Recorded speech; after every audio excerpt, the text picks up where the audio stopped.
정신건강론을 수강하는 광주여대 사회복지학과 4학년 학우님들을 환영합니다. 이 시간은 13주차 비대면 수업 3강 시간입니다. 제15장 문화적 다양성과 정신건강을 학습하고 있습니다. 지난 13주차 2강 시간에 제15장 제3절 이주민의 정신건강 영향요인까지 학습하였습니다.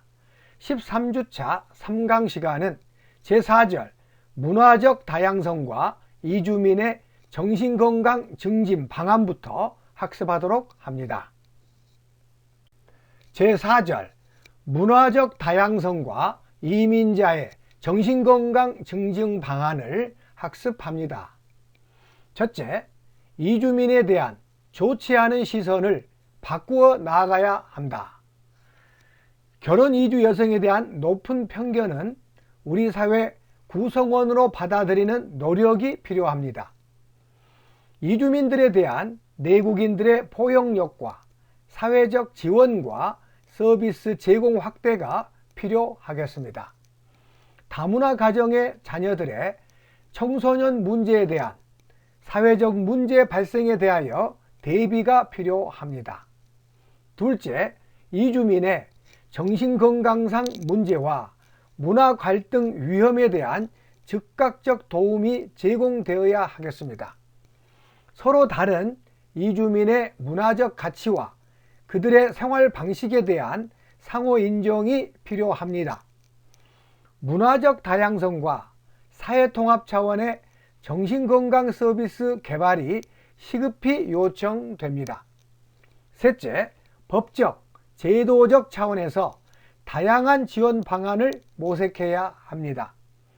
사회적 소수자 인권 증진의 일환으로 이주민의 정신건강 문제를 다루어야 하겠습니다. 외상 경험을 다루고 사회통합적 차원에서의 수용과 인권 처우에 대한 법적 규제를 지원해야 하겠습니다. 넷째, 이주민이 우리 사회에서 정신적으로 안정된 삶을 유지하도록 원조해야 합니다. 정신건강 고위험 이주민 집단에 대한 선별적 개입과 치료를 유도하는 지원이 확대되어야 하겠습니다. 다섯 번째, 이주민의 사회경제적 지위에 대한 고려 그리고 맞춤형 정신건강 서비스 제공이 있어야 합니다. 다음은 지금까지 학습한 내용을 정리하였습니다. 문화적 다양성, 결혼 이주 여성, 이주 노동자, 북한 이탈 주민, 이주민의 정신건강 문제까지 이 사항들을 참조하시기 바랍니다.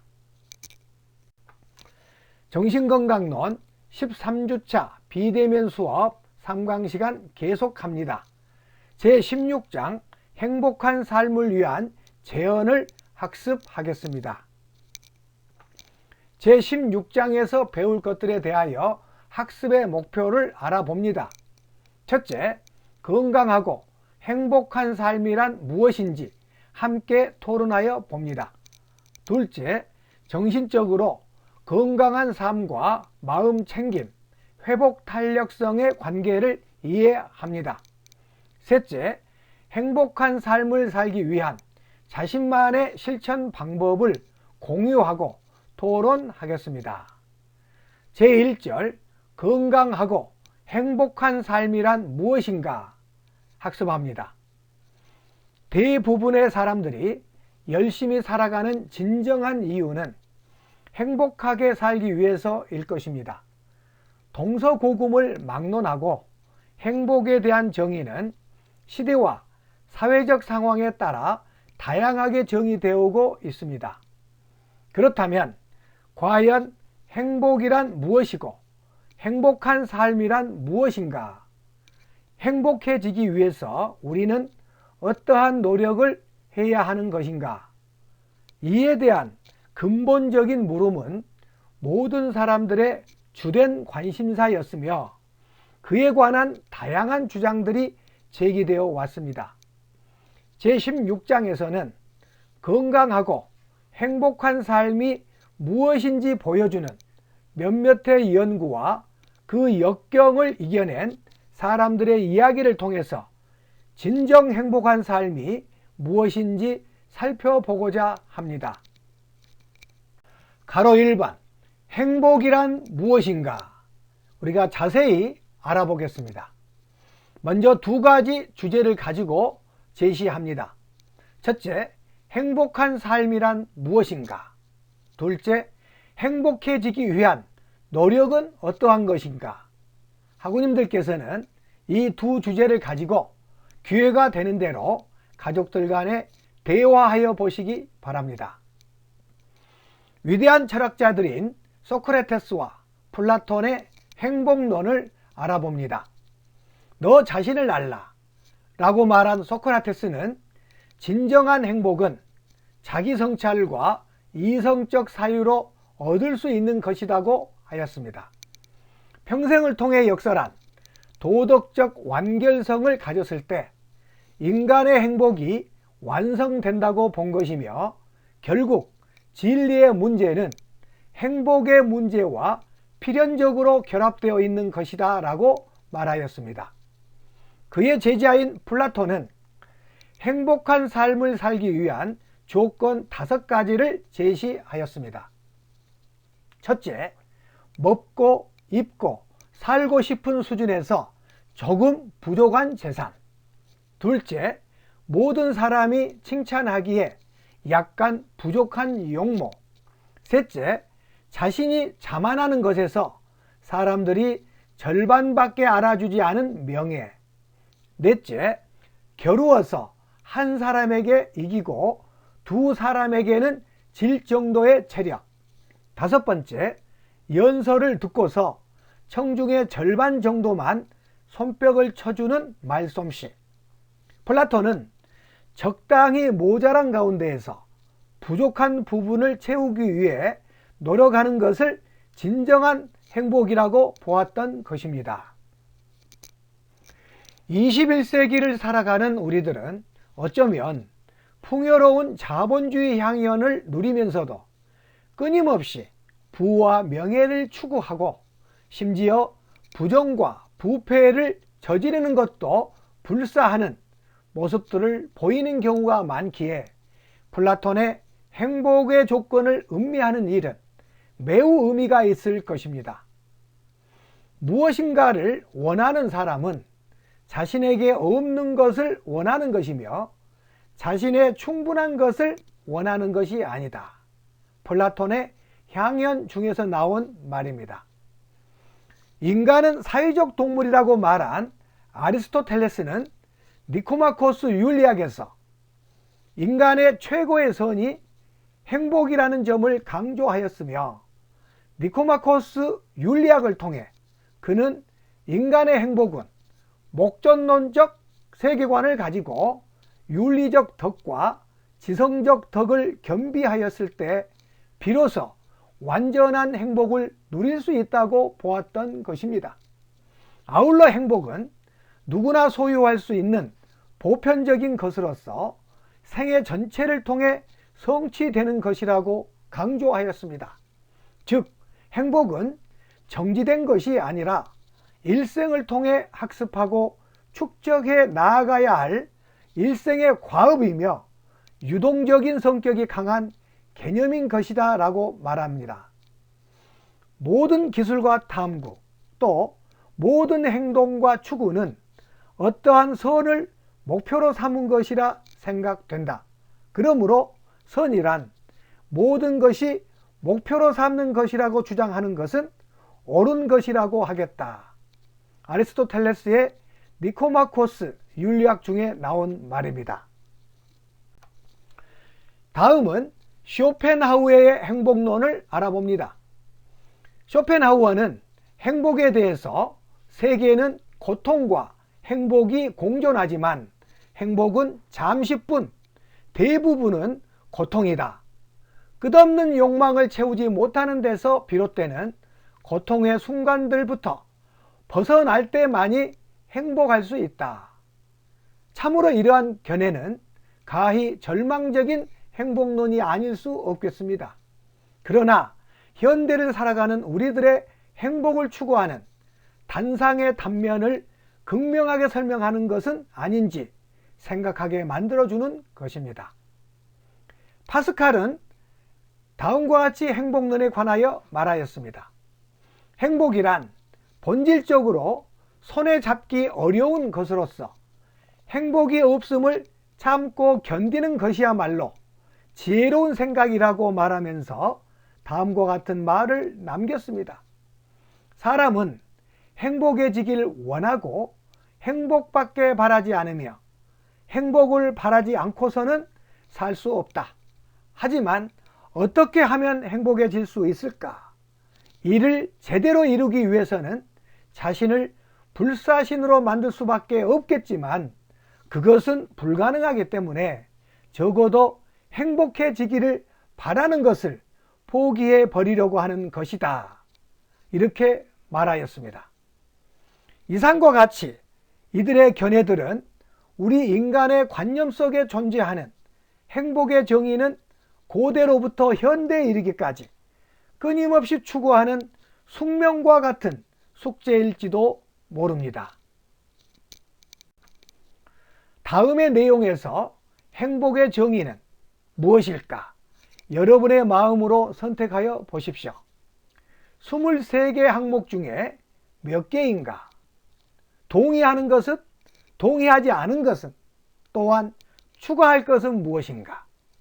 자, 어느 정신과 의사의 행복을 찾아 떠난 여행에서 얻은 참된 행복의 정의 23가지가 배움으로 나와 있습니다.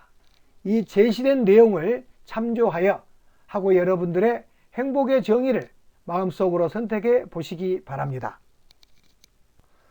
우리는 13주차 마지막 수업을 통해서 정신건강에 관하여 정말 중요하고 유익한 것을 알아보고 있습니다. 가로 2번 행복하게 늙어가려면 필요한 것들에 대하여 살펴봅니다. 2009년 6월 미국의 일명 그랜트 연구라는 흥미로운 연구는 우리에게 행복한 삶이란 무엇인가에 대하여 중요한 도전을 주고 있습니다. 이 연구는 하버드 대학생을 대상으로 72년에 걸쳐서 신체적, 정신적 건강을 인터뷰와 설문을 통하여 추적한 것입니다. 1937년 2학년 남학생 268명의 인생을 연구한 것입니다.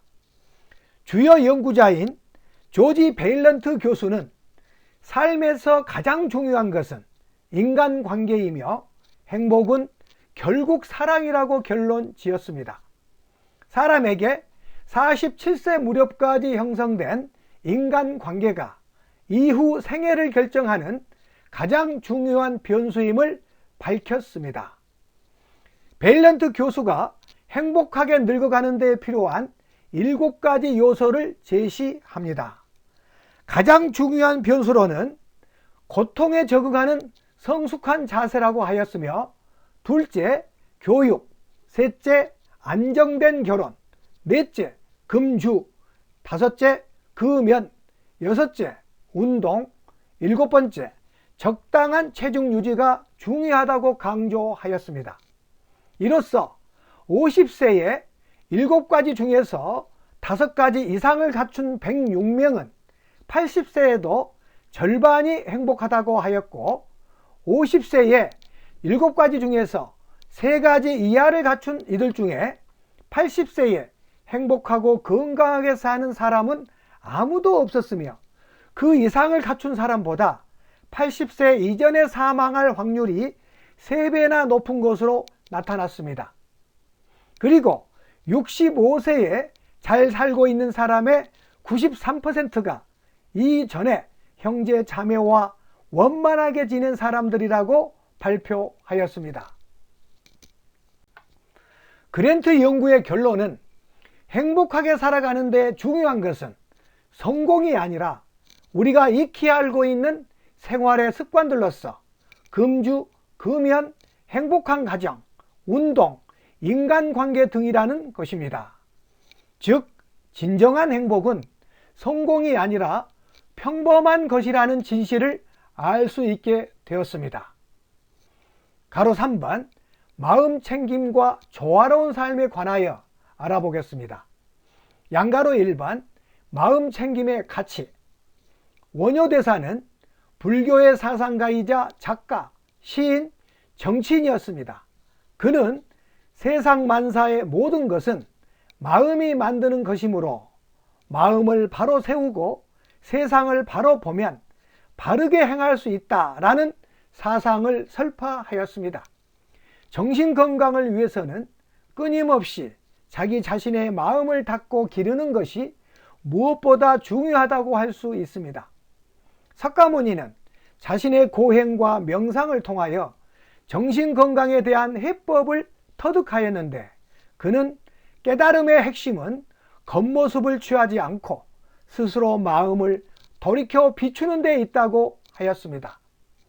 인도에서 유래된 선은 자신의 마음에서 자기가 만들어낸 잡념과 갈등 속에서 힘들고 괴로워하는 인간 존재를 인식하고 참선과 수도를 통해 자신의 참모습을 알고 유지하는 데 그 초점을 두고 있습니다.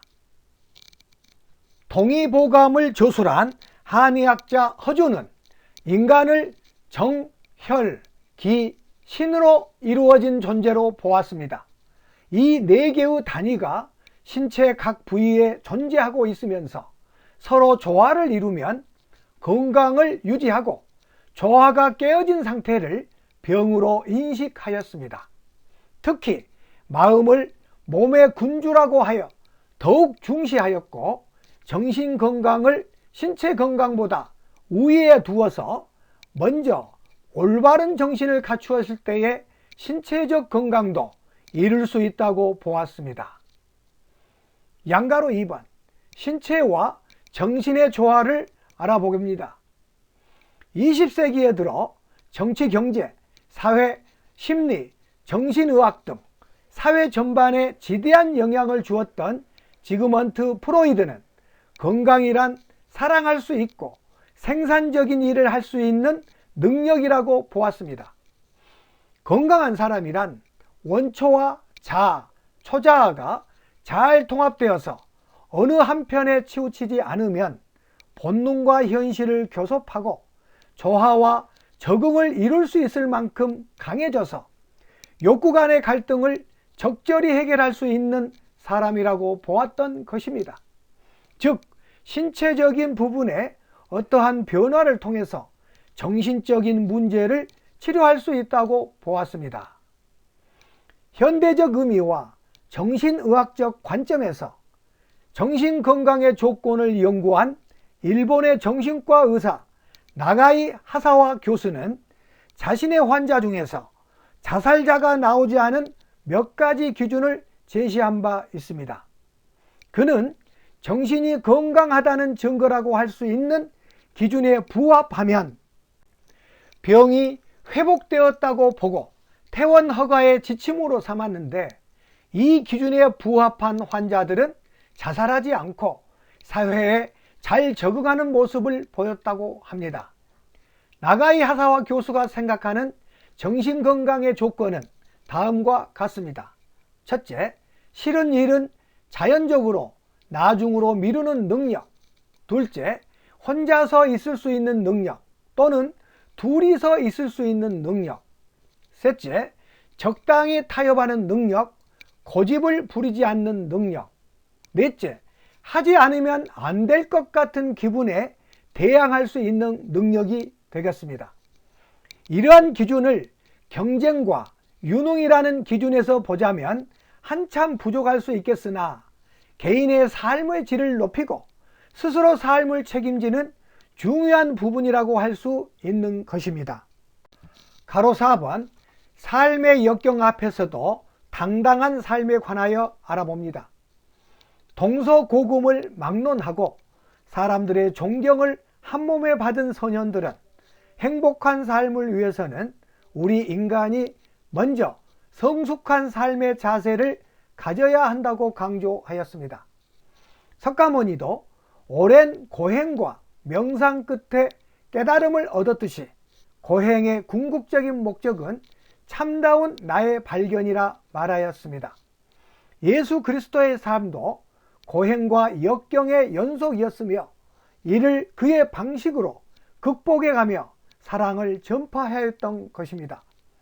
미국 정신과 의사이자 베스트셀러 작가인 모르간 스캇 팩은 아직도 가야 할 길이라는 책에서 첫 줄에 삶은 고해다, 이것은 위대한 진리이다 라고 적었으며, 비록 인간의 삶은 고행이지만 그것은 훈련을 통해 성숙하고 성장한다고 말하였습니다.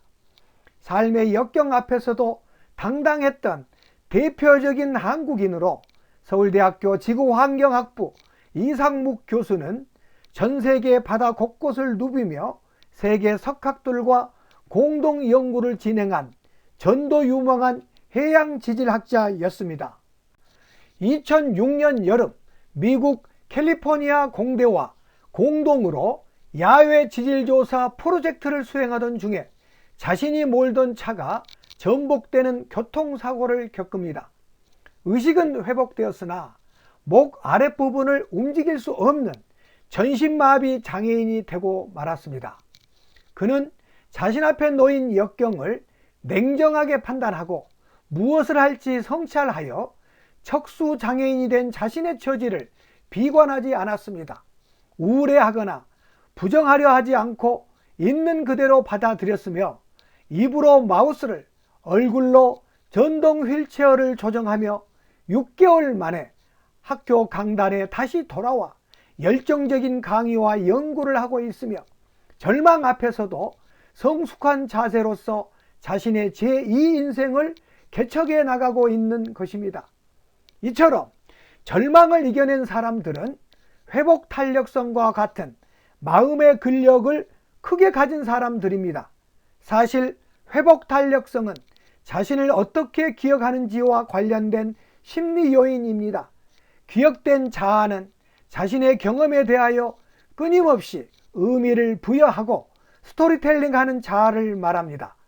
회복 탄력성이 높은 사람은 고난과 역경에 대한 긍정적인 의미를 부여하고 긍정적으로 스토리텔링하는 능력을 갖춘 사람이라고 할 수 있습니다.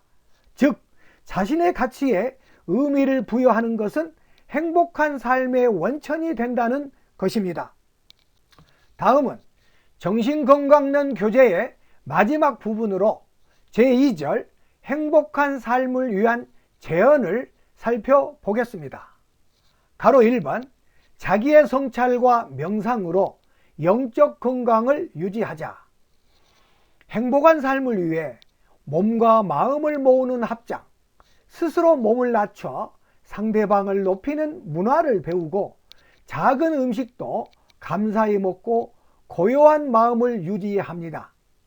천혜 자연환경 또는 친환경 공간에서의 휴식, 슬로우 푸드, 슬로우 라이프가 필요합니다. 가로 2번 회복 탄력성을 배워 건강한 삶을 살아가자.